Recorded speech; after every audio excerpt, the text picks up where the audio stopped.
Hey Type 3 community and YouTubers out there, I wanted to make a video on how I'm going to replace the floor pan in my Type 3. That's my 66 Fastback over there. We took the body off using the lift. I'll put the jack, you get in the front. Don't cover the car. And I understand not everyone has a lift to pull the body off the floor pan of their car. But if you get innovative, you and some friends could probably pull this thing off with no problems. I'm gonna put a link in the description of a diagram of where all the bolts and parts and pieces that you need to disconnect are, so that'll make your life a little easier. Here's the new floor pan. This is a reproduction floor pan from the funky green metal guys there. And here's what I got going on.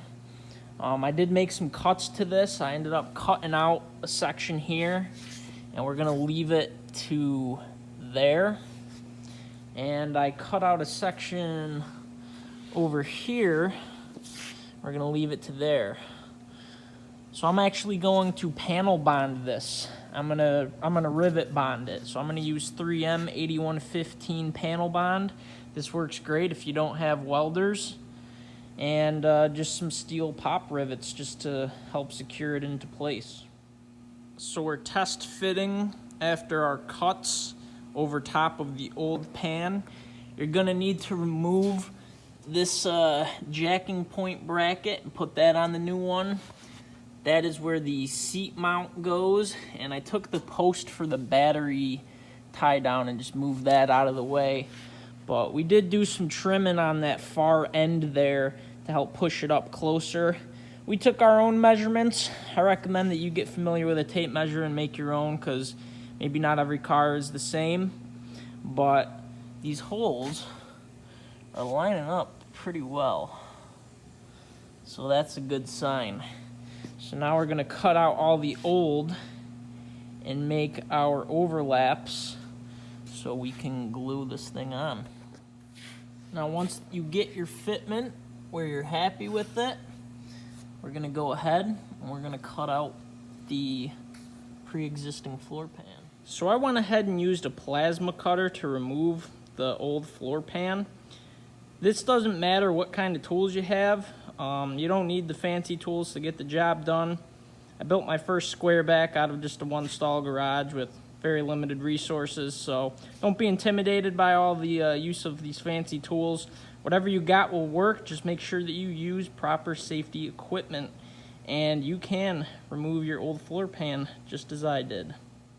So now that you've taken the floor pan on and off a million times, getting your measurements correct, double, triple, quadruple check them again, clamp it up in place, check everything out, make sure that you're happy with it, and then we're going to take it off one last time, and this is it. We're going to put some 8115 glue on there.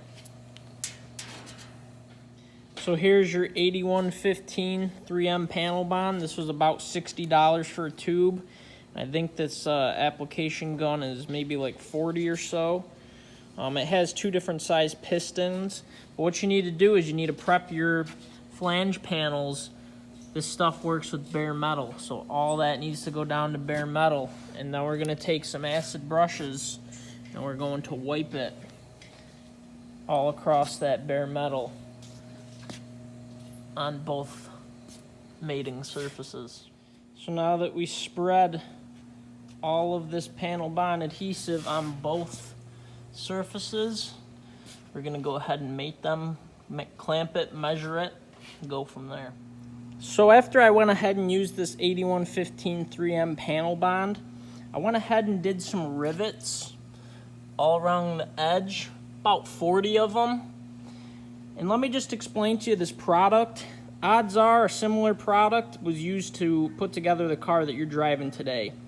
Rivet bonding and panel bonding is a common OEM auto body repair procedure, and they even put airplanes together with this stuff. So I'm sure there might be someone in the comments section wondering why we're using glue to put on a floor pan, but this stuff is stronger than weld.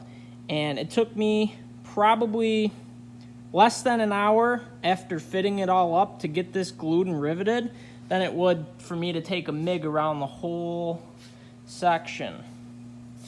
So underneath, I'll use some seam sealer.